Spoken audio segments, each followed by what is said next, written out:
Across the Islamic Dawah sector, Elon Musk has again featured prominently as a result of his speech at the just concluded 2023 World Government Summit in Dubai. The speech was a normal question and answer section where he touched on a range of issues from his takeover of Twitter to his space program and then his views on world matters. I took significant time to look closely at his responses, and as a student of first the Christian religion and now the Islamic faith, I took notice of what he said about the coming of Dajjal. Elon Musk didn't make an explicit reference to the depraved icon in Islam known as Dajjal, but what he warned about essentially was against a ploy by the so-called globalists to kill the heterogeneous nature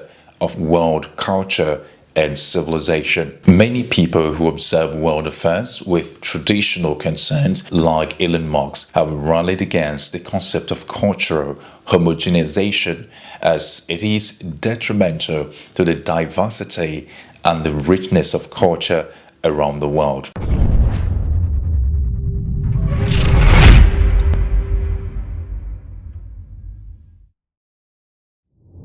Assalamu alaikum guys, welcome to another episode of the Open-Minded Thinker Show. To support what we do, please like and share this video so that others can apparently see these very great lessons and learn from it. Hit the subscription button as well to help us grow. The bone of contention on the episode today leaves one wondering how Dajjal would overtake and apparently control the world with his spell.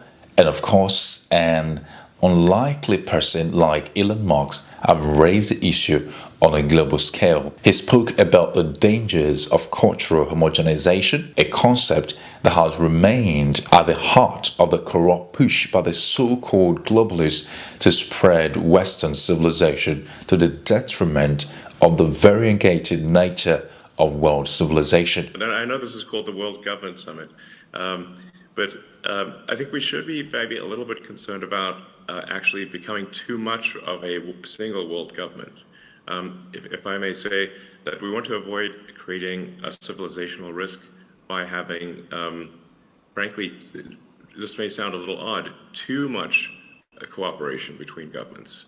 If you look at, say, at history and the rise and fall of civilizations, that really all throughout history, civilizations have risen and fallen, but it hasn't meant the doom of humanity as a whole, because there've been all these separate civilizations that were separated by great distances. And so, say like while Rome was falling, Islam was rising, and so you had like the sort of caliphate doing incredibly well while Rome was doing terribly. He may have not mentioned the anti-God icon Dajjal, but the globalist process he was describing effectively sold out the plans of the agents of Dajjal in virtually every government sector around the world. There are confirmed prophecies that the Dajjal has already started working undercover to make the world weak. His intention is to various cultures that made the world beautiful and replace them with a single culture, value and civilization emasculated by the weakness of men and the permissiveness to veiled evil. This is so that when he strikes, his stooges would simply bow to his government and encourage the world to accept him as the Messiah sent by Allah to assuage the sufferings of the world. At that time, the weakness of the new global culture, which would not be based on either of the Abrahamic faith of Islam, Judaism and Christianity, will collapse like a pack of cards, giving the Dajjal complete control over the children of God. And that actually ended up being a source of preservation of knowledge and many scientific advancements. And so, so I think we want to be a little bit cautious about being too much of a single civilization, because if we are too much of a single civilization, then if the whole thing may collapse.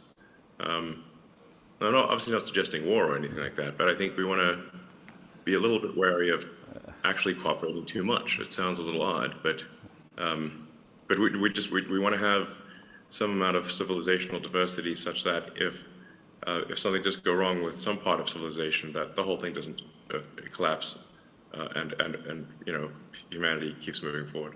What Elon Musk is speaking against is simply that government should not kill their cultures in order to belong to the global family, that's the global civilization typified by Western civilization. Rather, they should plug into the Western system, tap from its merits while preserving their culture, tradition, and values. This would, according to him, metaphorically make civilization more difficult to be defeated by the Antichrist, or who they call the Dajjal. Elon Musk also talked about aliens, and they are relevant to our discussion here because there are parts of the Quran that specifically reference the fact that humans are the only people in the universe. You can see that he has just unknowingly confirmed the Quran while he claimed that the aliens might not be real.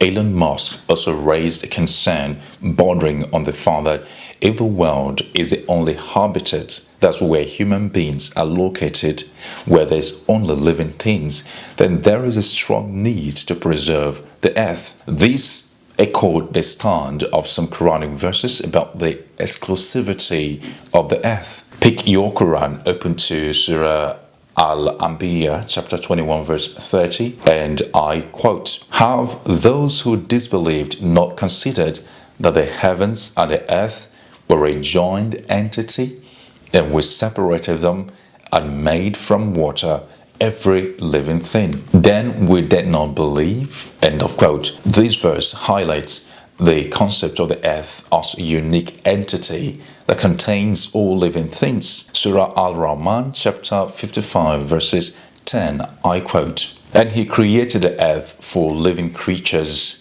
In it are fruits and the palm trees with shoots of dates." End of quote.